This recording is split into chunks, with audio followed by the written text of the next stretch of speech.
दोस्तों, महाभारत की रणभूमि में अर्जुन के सामने खड़ा था जीवन का सबसे बड़ा प्रश्न, लड़ना या भाग जाना। उसकी उलझन में छिपा है हर इंसान का संघर्ष, और इस उलझन का उत्तर दिया श्री कृष्ण ने, जिसे आज हम भगवत गीता के नाम से जानते हैं। लेकिन सवाल यह है कि क्या गीता केवल धर्म युद्ध की कथा है या यह जीवन जीने की कला है? और आखिर ओशो ने गीता को क्यों कहा ध्यान और समर्पण की अंतिम पुस्तक? आइए इसे हम विस्तार पूर्वक समझते हैं। लेकिन आपने अभी तक चैनल सब्सक्राइब नहीं किया है तो प्लीज सब्सक्राइब जरूर कर लें।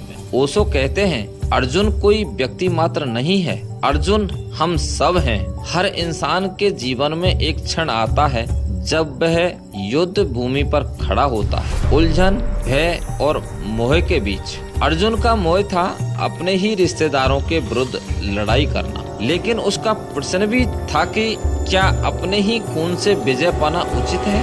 यह केवल युद्ध का सवाल नहीं, बल्कि नीति और मोह के बीच द्वंद्व का प्रतीक है। ओशो कहते हैं, अर्जुन का युद्ध बाहर नहीं भीतर है, यही भीतर का युद्ध हर इंसान को लड़ना है। ओशो ने गीता को समर्पण की किताब कहा है। कृष्ण ने अर्जुन से कहा, स्वधर्म में मरना श्रेष्ठ है, परधर्म भयावह है। स्वधर्म का मतलब वही कार्य जो तुम्हारे भीतर की प्रकृति, तुम्हारे स्वभाव के अनुकूल हो। अगर तुम अपने असली स्वभाव के विरुद्ध जियोगे तो जीवन पीड़ा बन जाएगा। कृष्ण का संदेश था कि अर्जुन अपने स्वभाव के अनुसार कर्म करो, जीत हार गौण है, तुम्हारा धर्म है लड़ना। गीता का सबसे प्रसिद्ध सूत्र, कर्म करो, फल की चिंता मत करो। लेकिन ओशो इसे नए दृष्टिकोण से समझाते हैं। फल की चिंता मत करने का अर्थ है परिणाम की बेचैनी छोड़ दो।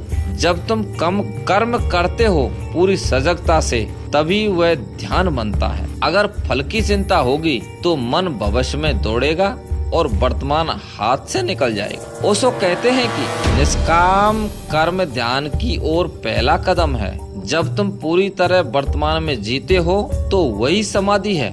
गीता के 11वें अध्याय में श्री कृष्ण अर्जुन को अपना विराट रूप दिखाते हैं। लाखों सूर्य जैसी ज्योति, संपूर्ण सृष्टि एक साथ समाहित, विनाश और सृजन का अद्भुत दृश्य। ओशो कहते हैं कि ये विराट रूप किसी बाहरी दृश्य का नहीं, यह ध्यान में उतरने वाले साधक का भी अनुभव है। जब भीतर की आंख खुलती है तब वही विराट दिखाई देता है, अस्तित्व का नृत्य। कृष्ण का विराट रूप असल में अस्तित्व का रहस्य है, अनंत, असीम, अद्वितीय। ओशो बताते हैं कि गीता 3 रास्तों को एक कर देती है, ज्ञान योग, समझ और बुद्धि का मार्ग, भक्ति योग, प्रेम और समर्पण का मार्ग, कर्म योग, क्रिया और कर्म का मार्ग। ओशो बताते हैं कि गीता कहती है, चाहे तुम बुद्धि से चलो, प्रेम से या कर्म से, अंततः सबका लक्ष्य एक है, परमात्मा। ओशो ने गीता को आज के युग का